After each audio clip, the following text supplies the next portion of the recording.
was a lovely little baby. Oh, you're both so lucky to have such a lovely little baby. And she's just like his father, too.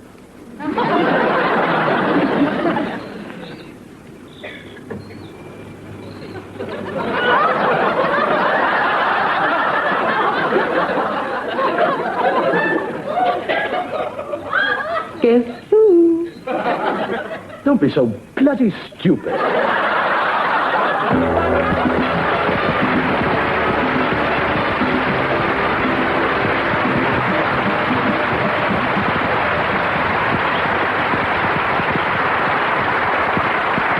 Thank you very much and good evening and welcome to the show. I'd like to start the show tonight with a little bit of advice for the ladies who have husbands who return home very late at night. I'd advise you not to nag them. Don't moan and make inquiries. Where have you been? Where have you been out? What have you been doing? Ignore it all. Don't mention it. Don't bring it up. Act like it's never happened. And I'll guarantee you in a couple of weeks he'll be coming home early to find out what's missing.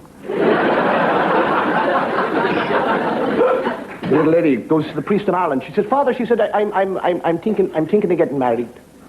What should I get married in? He says, clothes. She said, but what sort of clothes? He said, well, if you've never committed a sin in your life, you get married in white. If you've committed a sin, you get married in blue. She said, I'm getting married in white. He said, that's very good. She said, with little blue dots.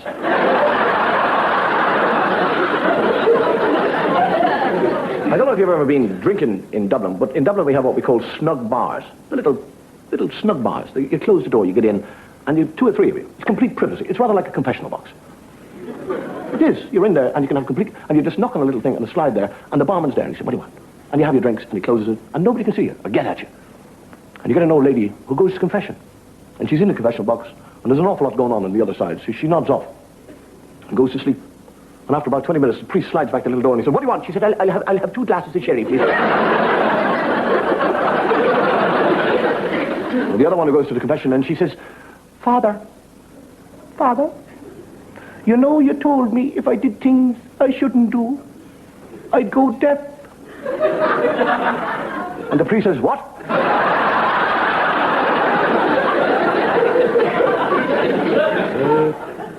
You get the other woman in Ireland on a bus, and a friend says, are you taking to wearing the topless dress now, Mary? She said, God, what have I done with the baby?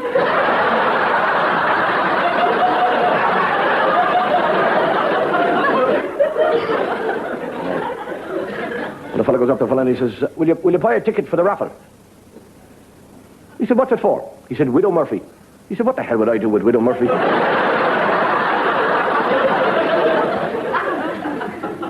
The other one. Cremation is not a very well-known thing in Ireland. We don't do our burning on life. We do it later on.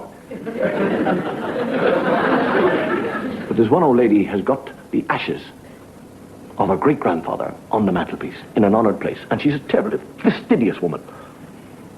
And the husband likes to smoke, and she's always saying, don't put the ashes on the floor there. Look what you're doing. Look at it. You're covered the carpet there with the ashes. You're a filthy beast. So he gets very sneaky about the ashes. And he lifts the little urn. And after about 3 months, she's cleaning the place out, and she lifts up the urn, and she said, oh, God, you're putting on weight.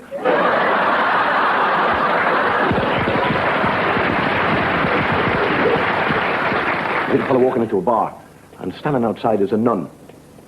And she looks at him, and she says, before you enter this den of iniquity, think of your mother and your father. He said, they're dead. They're dead in heaven. She said, well, think of the damage the alcohol is going to do to your brain. What? What are you talking about?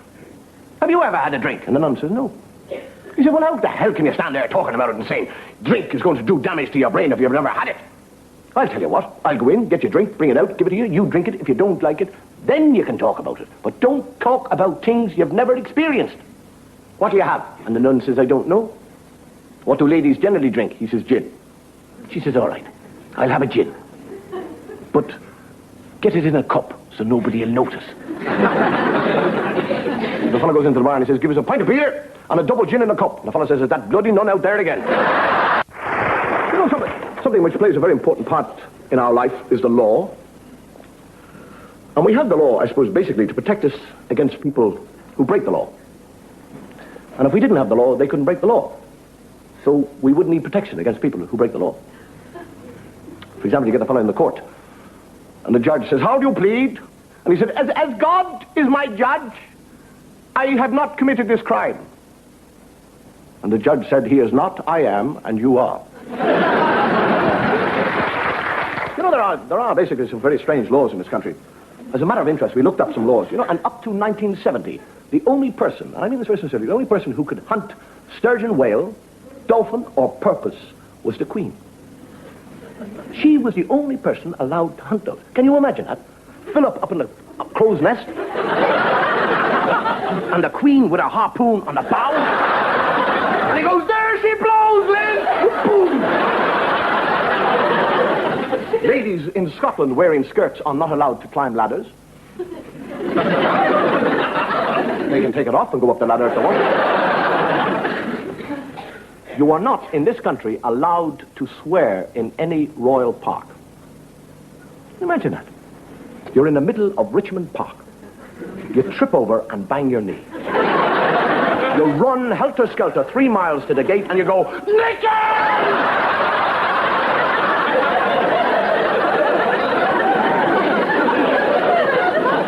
There is a law in existence. You know, today, in Northamptonshire, if you are found messing about, and I don't actually know what that means, but it is the law, if you are found messing about on the River Nene, you can be sentenced to life imprisonment or 7 years in Australia.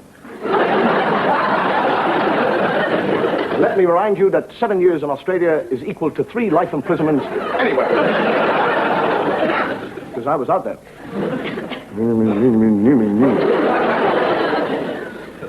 I tell a story of the Prime Minister of Australia who died and went to heaven. And St. Peter said, who are you? He said, I'm the Prime Minister of Australia. He said, well, you'll have to prove that to me. He said, out of bleeding hell, can I prove to you that I'm the bleeding Prime Minister of bleeding Australia? St. Peter said, you just did.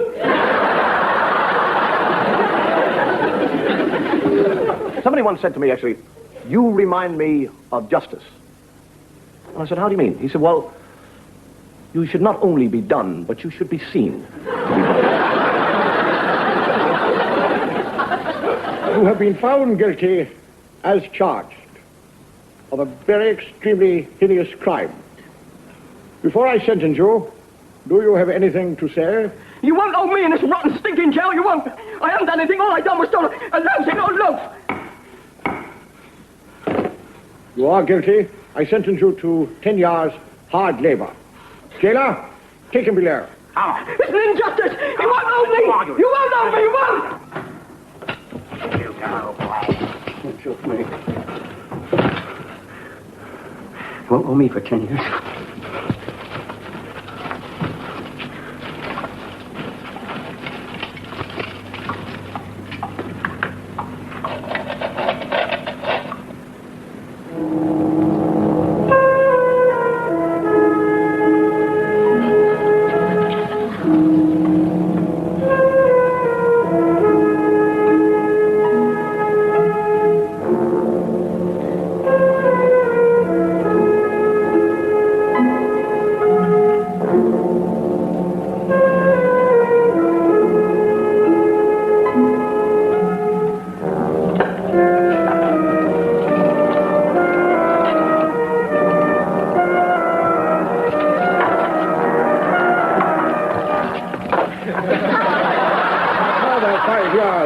Trying to escape.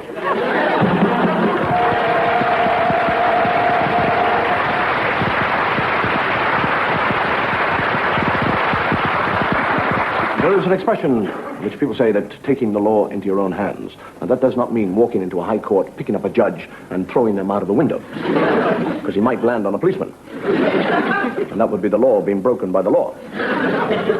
But there's a story about a fellow in Ireland who's a poacher. He loved to poach. And he's out, and he gets a brace of pheasants, and he's delighted. He's slinging them over the shoulder. And he's walking home, and the gamekeeper steps behind a tree, and he said, I got you! You've been poaching! And the fellow said, what? He said, you've been poaching? I've been after you for years, and now I have got you. He said, what do you mean, poaching? I'm just taking a walk in the woods. He said, what's that on your shoulder? And the fellow goes,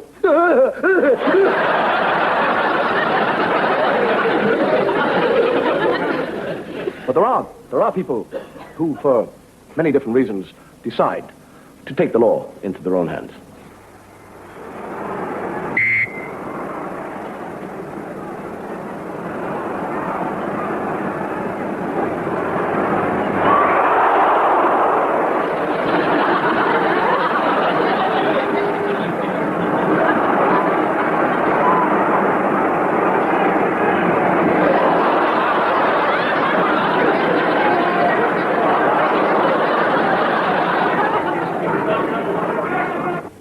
Sit down, dearie, and cross my palm with silver.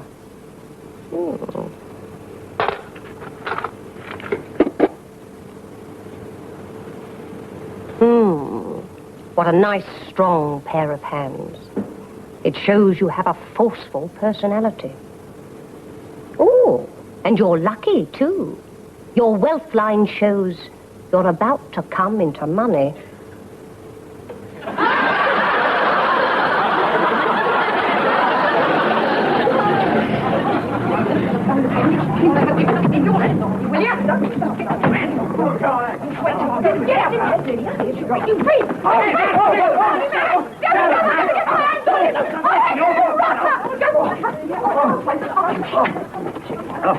It's all right, sir. You can come out now. Your wife's gone. Every day. I have a hair from the head of the Prime Minister. I put it round the neck of this rag doll, and this figure becomes the Prime Minister. I then stick pins in him. Here. Here. Here. As you suggested, Prime Minister, I shall run through the trade figures for last month again. Now, as you will remember... Good heavens. All right.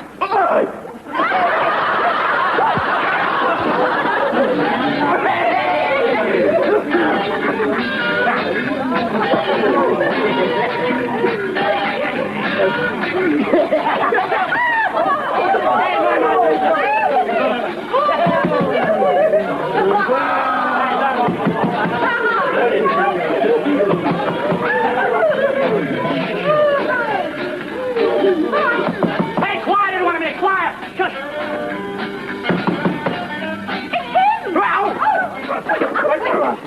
Wait! What? Everybody ready?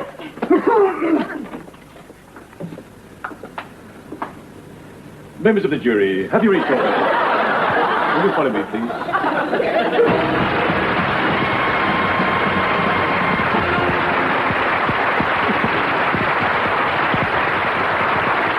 I suppose the most basic of all laws is the law of God.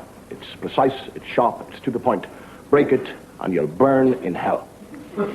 Where there is a great wailing and weeping and gnashing of teeth. The thing I've never been able to figure out is, with all that weeping, why they haven't put the flames out years ago. Medical science actually tells us that with all the soft foods we eat, we'll eventually have no teeth. And what's going to happen in hell? There'll be a wailing and a weeping and a rubbing of gums.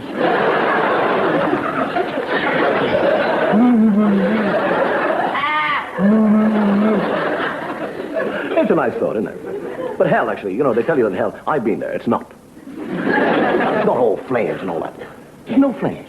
Everybody in hell is up to the bottom lip in muck and mire, liquid filth. And everything is very calm. And the only words you'll ever hear spoken in hell are, do not make waves.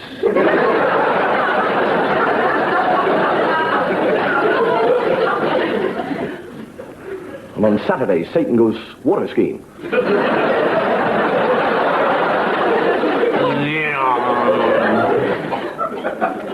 Little fella dies and goes to heaven, and St. Peter said, would you like to have a look around heaven? And the fellow, yeah, I would, actually. So they're looking around heaven. And he said, who are those people over there? He said, they're the Muslims. They are Muslims, yeah. And over there we have the Jewish people. And these are Anglicans and Hindus, Baptists. He said, why do you have this big wall here? He said, behind the wall, you see, we have the Catholics. He said, why do you have the Catholics behind the wall? He said, shh, they like to think that they're the only ones here.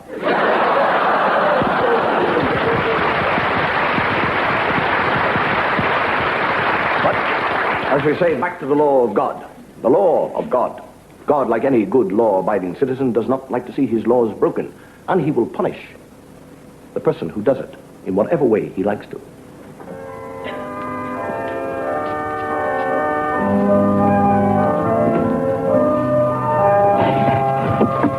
Oh, bless me, Father. It's 5 years since my last confession.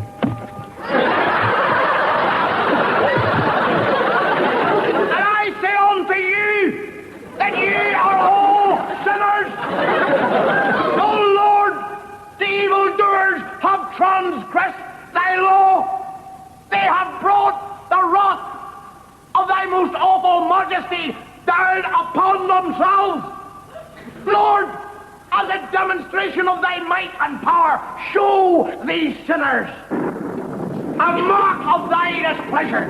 Strike down the evildoers and the breakers of thy law.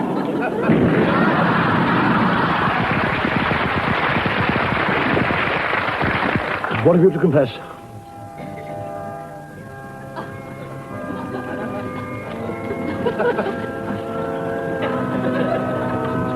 I can't possibly give you absolution on that. I'll have to take this to a higher authority.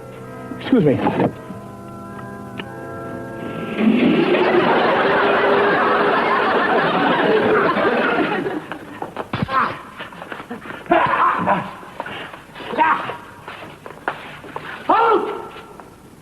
I claim the sanctuary of the Holy Mother Church. Nobody, nothing can harm me here. My regards to your master.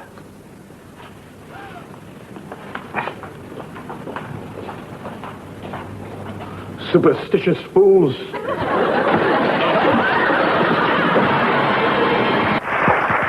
I suppose one of the most law-abiding countries in the world is England.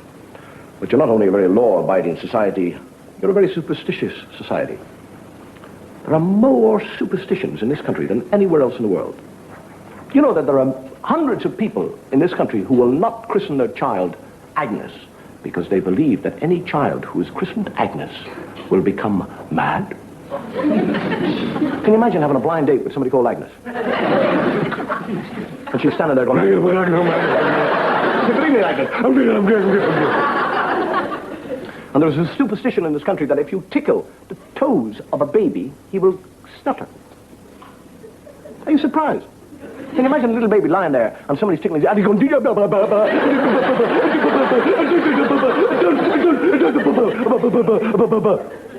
and somebody said, why did you stutter? He said, Daddy,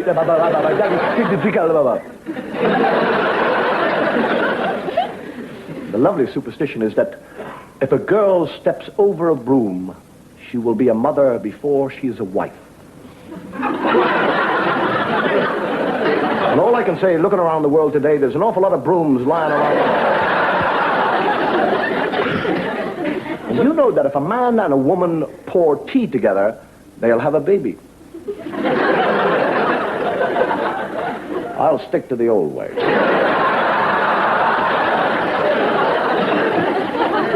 And if you've got jaundice, do you know how to get rid of it?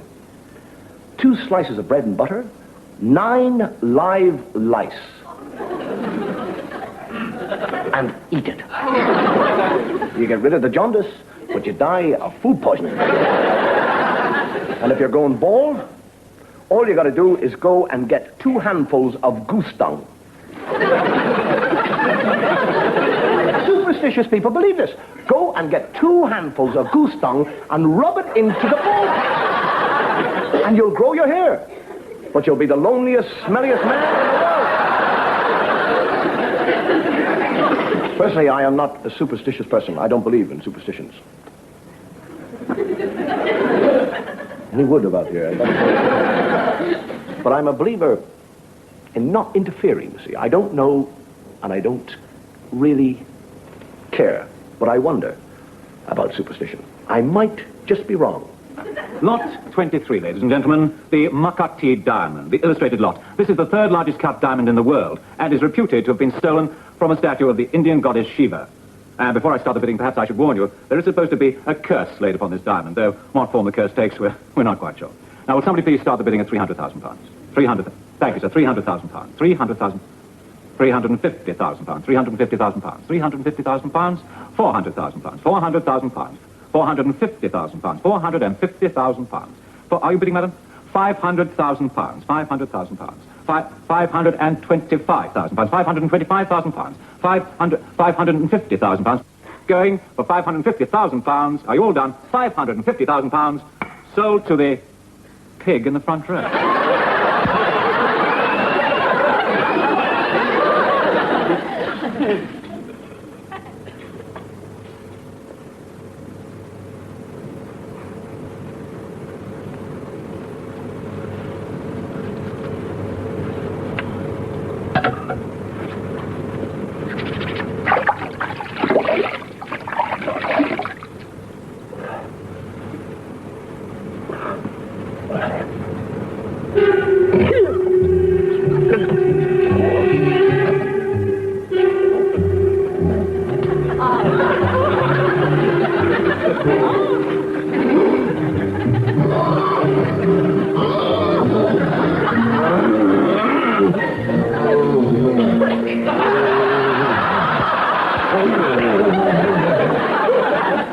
And so we say farewell to the great Marvel, a man who entertained millions of people with his magical feats. And I'm sure you'll all agree he was one of the greatest magicians ever to grace the stage.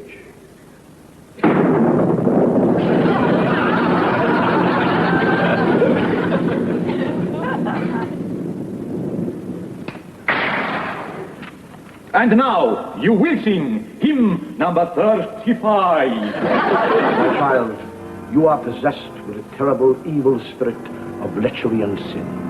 Satan has taken your soul, but I shall lay my hands upon your head and drive that evil spirit out and into one of his own kind. I shall exorcise the spirit of Satan. Out, evil spirit of lechery! Out! Return to your own!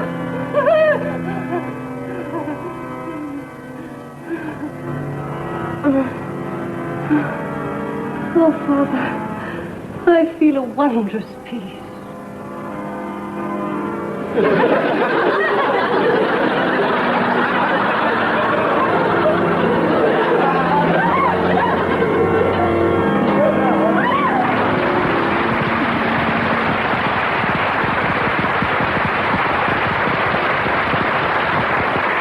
I think that's me out now, finished completely. It is said that seeing is believing. But if you see something and it's unbelievable, have you seen it? We'll see.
Please, may I have some water?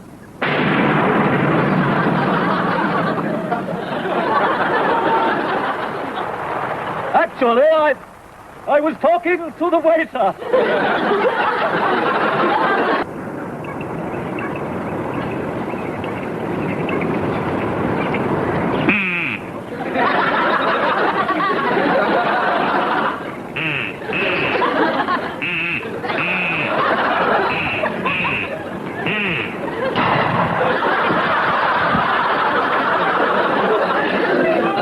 my pretty maid, you would spurn my advances. Accept the consequences. The Flying Scotsman shall be here in 8 seconds. Farewell!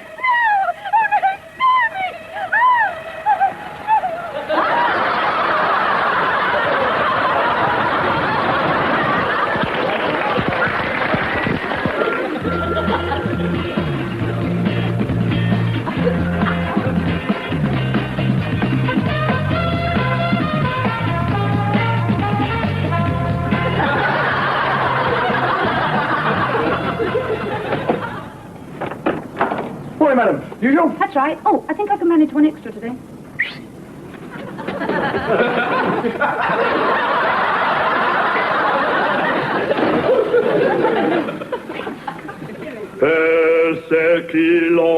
Seculorum evitem itenem.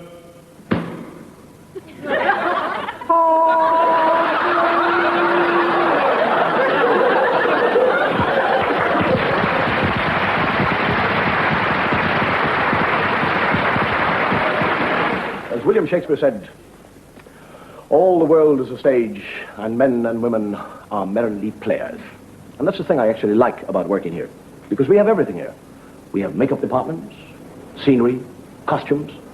I guarantee you, an hour in this place, and you can become anybody in the past who you would like to be. Darcy, you are a fool to cross swords with me. How so, my lord? Because I will run you through like a pig you are. Oh, not. I'm not afraid of your reputation. The sword is no stranger to my hand. Before this day is out, you will be food for the worms. So, it is a fight to the death. To the death.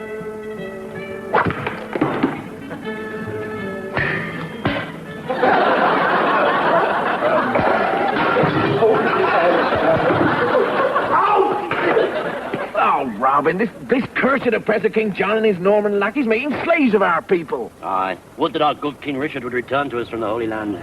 Aye, King Richard is sorely missed. But in the meantime, we continue our battle against the Normans. And with the help of my latest invention, we will succeed. What's that, Robin? An arrow with a magnetic head. Magnetic? Magnetic. As you know, magnetic head is attracted to metal. Look at that.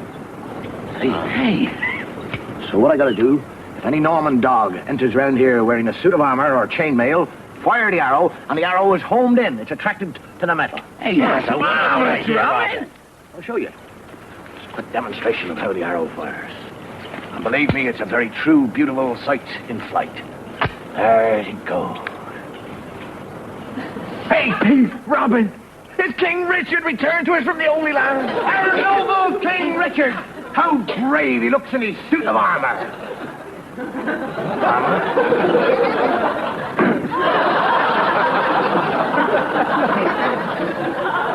Hail, King John! Hail, King John! Luke,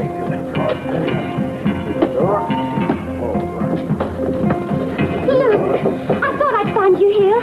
It's nearly noon, Mary Lou. Oh, please don't do it, Luke. Please don't. A man's got to do what a man's got to do, Mary Lou. But why does it have to be noon? Because I figure I got the best chance at noon. Oh, Luke.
Stories that I tell.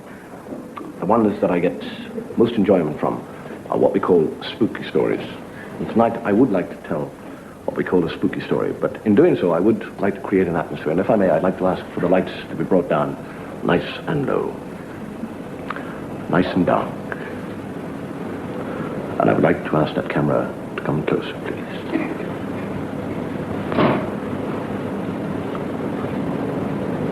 There's nothing which interests anybody more than the darkness, because it creates its own atmosphere. And tonight I would like to tell you a story about a young man on a walking holiday in Transvalia. And he walks, and he walks, and as he walks the sun begins to set, and the darkness begins, and the owl.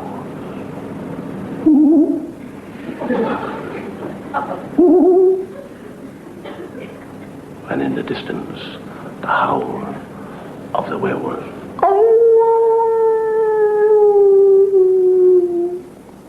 And he begins to get cold, not from the night, but from a sense of evil that might be about. And eventually he comes to an inn, and he's very glad to find the warmth and the sanctuary of that inn. And he steps in and he said, "Good evening." I said, "Good evening. What would you like?" He said, I would like a glass of the local beer. And they pour it, and just as he's about to drink it, they say, "The wolves are coming! The wolves are coming! Everybody, down below into the cellars." And they all run down into the cellars. And they shut the trapdoor, and they wait for 20 minutes. And then they say, "The wolves have gone." And they all go back up. And when he gets back, his glass of beer is empty. And they said, "What would you like?" He said, "I'll have a glass of beer, please." Gets the beer, and just as he's about to drink it, the same cry, "The wolves are coming! The wolves are coming!" And down they go back into the cellar. They close the trapdoor. And they wait for a further 20 minutes, and when he comes back again, his beer is gone. And he thinks to himself, "These people, what sort of a fool do they think I am?" And they said, "What would you like?" He said, "I shall have a beer." And he gets the beer, and he's just about to drink it, and they go, "The wolves are coming! The wolves are coming!" He said, "Fine, let the wolves come. You go down to the cellar. I shall wait for the wolves." And they all go down into the cellar. And he sits there. And the wolves come. And they eat him, and they drink his beer.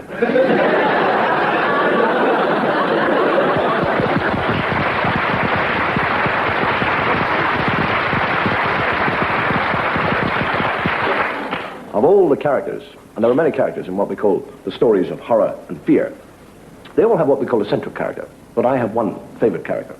And that is a character who lives by night and sleeps by day. And when the sun sets, he arises, he's out, he's about, he searches, he seeks, he finds his human victim. He changes from creature to vampire bat. He descends upon the neck of the victim. He drains them of the very life's blood. They die, he lives. But the only thing, he must be back before sunrise. Ladies and gentlemen, Count Dracula.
And Dave Allen returns next Saturday night at 8:30. The Professionals follows in a few moments' time, then join us at 10:30 for Bergerac.